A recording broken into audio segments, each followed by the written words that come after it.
حضرت امام محمد رحمت الله علیه یو ځل عیسایانو سره مناظره وه 50 عیسایان ورته ناست دي امام محمد یوازې په اس باندې راغی او چې اس نه راکوز شو او د خلکو نږدې نه وکتلو وی چې ورکوټی محمد دومره ښایسته دی نو هغه لوی محمد به څومره ښایسته وي نو کلمه یې ویل بغیر د څه دلیل یې کلمه وویل او دا ټول مسلمان شو نو الحمدلله د علم په روشنۍ کې د علم په رڼا کې دا اسلام چې دی د دنیا ګوټ ګوټ ته رسېدلو د دنیا یوې یوې علاقې ته رسېدلو تر دې پورې چې په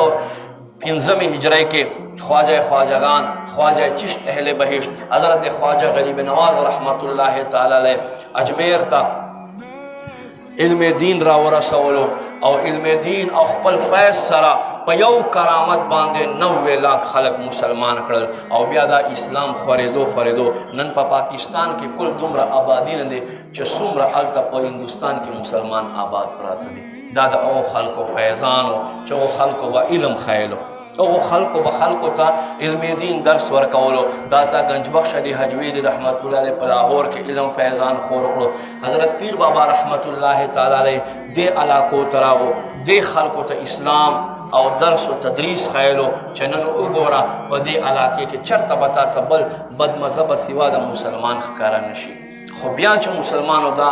عمل پرېښو مسلمانو لږ خپل بدن ته سکون ورکولو غوښتل سکون ورکولو غوښتل چې موږ لږ په اطمینان سره ژوند تېر کړو او خپل سبق مسلمانو هیر کړو کم سبق چې دوی ته مشرانو پړاو کړو نه عقیدې بدلې شوې عقیدې بدلې شوې ضمیرونه بدل شول مختلف قسمه ذهنونه شول نن هر سړی چې دی